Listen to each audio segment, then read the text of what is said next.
आहे महाराष्ट्रातील सर्वात जलद news network Maharashtra police news 24। एमएमआरडीएला भूमिपुत्र शेतकऱ्यांचा विरोध। पेन तालुक्यातील कळवे ज्या ठिकाणी एमएमआरडीए या प्रकल्पासाठी आज स्थानिक शेतकऱ्यांना चर्चेसाठी बोलावलं होतं, परंतु स्थानिक शेतकऱ्यांनी या प्रकल्पाला जोरदार विरोध केलाय।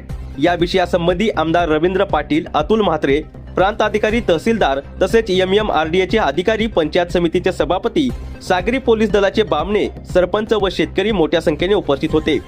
अतुल म्हात्रे यांनी शेतकऱ्यांच्या प्रश्नांवर चांगल्या पद्धतीने जोर देऊन अधिकाऱ्यांची तारांबळ उडवली। शेतकऱ्यांची फसवणूक करत असल्याचे स्पष्ट भाषेमध्ये या प्रकल्पाला विरोध केलाय। ऑनलाईन प्रक्रियेला त्यांनी विरोध केलाय। शेतकऱ्यांना विश्वासात घेऊन हा प्रकल्प होत नाही आहे। मनमानी कारभार चालू असल्याने शेतकऱ्याचे मोठे याच्यामधील नुकसान होणार आहे। आमची शेती गेली तर आम्ही काय करणार? पुढच्या भविष्यासाठी, पिढीसाठी आम्ही काय ठेवणार? जोपर्यंत आमचे समाधान आमच्या मागण्यानुसार होत असेल तरच या प्रकल्पाला आम्ही विरोध करणार नाही। अधिकाऱ्यांना विचारलेल्या प्रश्नांवर अधिकाऱ्यांची तारांबळ उडाली। उडवाउडवीची उत्तर देऊन अधिकारी यांनी पळ काढलाय। आमदाराच्या ही भाषणाला शेतकऱ्यांनी चांगलाच विरोध केलाय। आमचं जर वाटोळं होत असेल तर आम्हाला हे प्रकल्प तिसरी मुंबई नको आहे, असा ठाम भूमिकेमध्ये आज शेतकरी बोलत होते।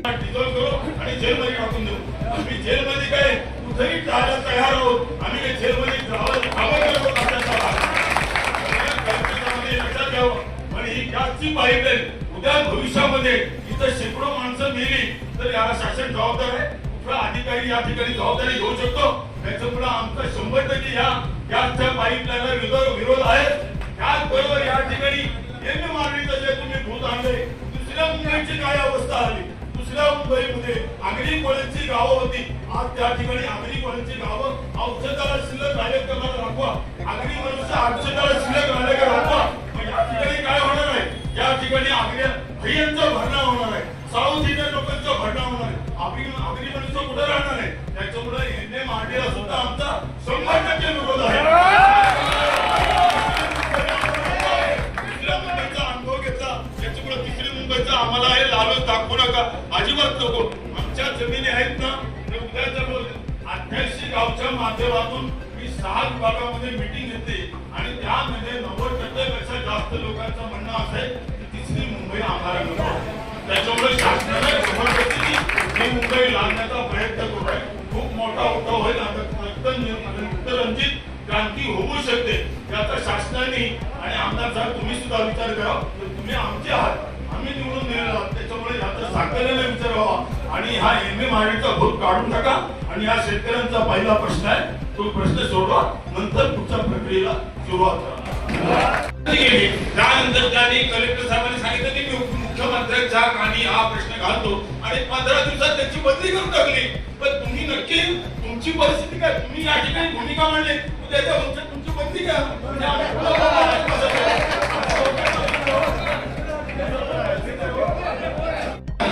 जास्तीचा दर जो इतर भागात दिला जातो तो देण्यास तयार असताना त्यांनी आम्हाला नियमानुसार जी प्रक्रिया आहे ते अवलंबा असं सांगितलं।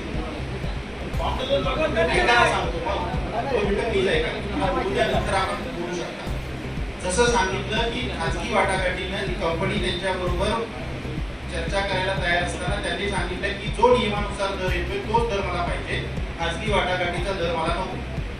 जसं आता म्हात्रे साहेबांनी सांगितलं की आपल्याकडे आधार कमी रेडी रेकनर आणि या रेडी रेकनरचे दर कमी असल्यामुळं आपल्याला ते करता येणार नाही, कारण रेडी रेकनर जर कमी असेल त्याच्या 4 पट आपण देतो, जर वाटाघाटी नसेल तर 5 पट देतो। या दरातली तफावत असल्यामुळं तिथं आपल्याला दर जास्त देता येत नाही। आता बाकी खाजगी वाटाघाटीने जर कंपनी आली त्यांच्याबरोबर चर्चा जर रेट तुम्ही म्हणताय तसा बरोबर आहे।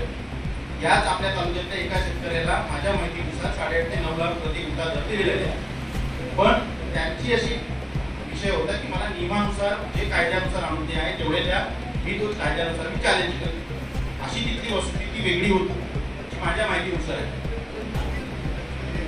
आता आपण जो बोलला आराच्या इश्यूमुळे त्याचा व्हॅल्यू वाढू शकते, वाढून घ्यावे लागते, तो मुद्दा तुमचा रास्त आहे।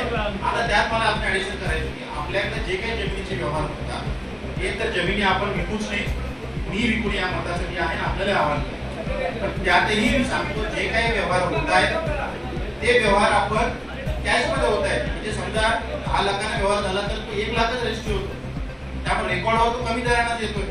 त्यामुळे आपला हा एकतर विकायचंच नाही, परंतु एखादा कुठला व्यवहार झाला असेल तर तो प्रत्यक्ष जो मोबदला आहे त्या रकमेवर व्यवहार व्हावा, जेणेकरून ऑटोमॅटिकली ते आराम वाढतील। तर तेवढी सर्वांना विनंती आहे. आज पेणमध्ये येऊ घातलेल्या 88 गावांमध्ये MMRD NTDA जो प्रकल्प येत आहे, या प्रकल्पासंदर्भामध्ये माननीय आमदार साहेबांनी आज आढावा बैठक बोलवली होती, ज्याच्यासाठी MMRDAचे देखील उच्च अधिकारी तसेच प्रांत तहसीलदार हे इथे उपस्थित होते. त्यांना शेतकऱ्यांनी अनेक सारे प्रश्न विचारले, कुठल्याही प्रश्नाचं त्यांना उत्तर देता आलं नाही. त्यांच्या प्रश्नांची उत्तरं देताना सळो का पळो अधिकाऱ्यांचं झालेलं आहे. अतिशय चांगले उत्तम प्रश्न विचारले, ज्याच्यामध्ये खास करून लार कायदा कधी लागू केला जाईल, तो कशा पद्धतीने लागू केला जाईल, रेडी रेकनरचे रेट जे गेले 10 वर्षामध्ये विशेष बदलले नाहीत ते आम्हाला आत्ताच्या आत्ता बदलून मिळतील का, या कुठल्याही प्रश्नांवरती त्यांच्याकडे उत्तरं नव्हती. जेव्हा आम्ही त्यांना ह्याच्याबद्दल माहिती विचारले की पुढील अशा पद्धतीची पब्लिक मीटिंग तुम्ही कधी कराल, त्यावरती देखील त्यांनी उत्तर देणं टाळलं आणि ते इथून निघून गेले. तशाच पद्धतीने आम्ही मागणी केली की आम्हाला आजच्या मीटिंगचं MOM देखील मिळावं, कारण अशा प्रकारचा हा घातक प्रकल्प जो फक्त आणि फक्त भांडवलदारांना इथल्या जमिनी फुकटामध्ये देण्यासाठी केला गेलेला आहे, ज्यामध्ये लार कायद्याचं फक्त समोर कारण सांगून लोकांना त्यातल्या त्यात खुश करून हा प्रकल्प इथे राबवण्याचा प्रयत्न चालू आहे, पण लार कायदा हा इम्प्लिमेंट केला जाणार नाही. त्यामुळे इथले शेतकरी या प्रकल्पाच्या विरोधात आहेत. जर शासनाला MMRDA प्रकल्प, ज्याच्याबद्दल माननीय मुख्यमंत्री ज्या कुठल्याही आंतरराष्ट्रीय दर्जाच्या प्लॅटफॉर्मवर जातात, तुम्ही नुकताच सगळ्यांनी ऐकलं असेल, दावोसमध्ये वर्ल्ड इकॉनॉमिक फोरममध्ये देखील त्यांनी इथल्या प्रकल्पाबद्दल अनेक साऱ्या घोषणा आणि MOU केले. तो जर प्रकल्प त्यांना इथे राबवायचा असेल तर इथल्या शेतकऱ्यांची भूमिका, त्यांची भावना आणि त्यांना या प्रकल्पामध्ये प्रबळ केल्याशिवाय हा प्रकल्प इथे राबवता येणार नाही, हे सगळ्यांनी समजून घेतलं पाहिजे. आणि आजचं ही मीटिंग याचं एक मूर्तिमंत उदाहरण होती. शेतकऱ्यांच्या भावना सगळ्यांना ऐकायला मिळाल्या. धन्यवाद. आम्ही स्पष्ट मत मांडलेलं आहे की कुठल्या प्रकारचा कन्सेंट आज या मीटिंगमध्ये कोणी शेतकरी तुम्हाला देत नाही, आणि तशा प्रकारचा कन्सेंट तुम्ही कुठल्याही प्रकारच्या पळवाटा निर्माण करून ऑनलाईन पद्धतीने घेऊ नये. जोपर्यंत आज आम्ही जे प्रश्न विचारले त्यांची उत्तरं आम्हाला मिळत नाहीत, तोपर्यंत अशा प्रकारचा कुठलाही कन्सेंट तुम्ही आमच्याकडनं मागू नये. महाराष्ट्र पोलीस न्यूज 24 साठी रायगड जिल्हा उपसंपादक संजय गायकवाड.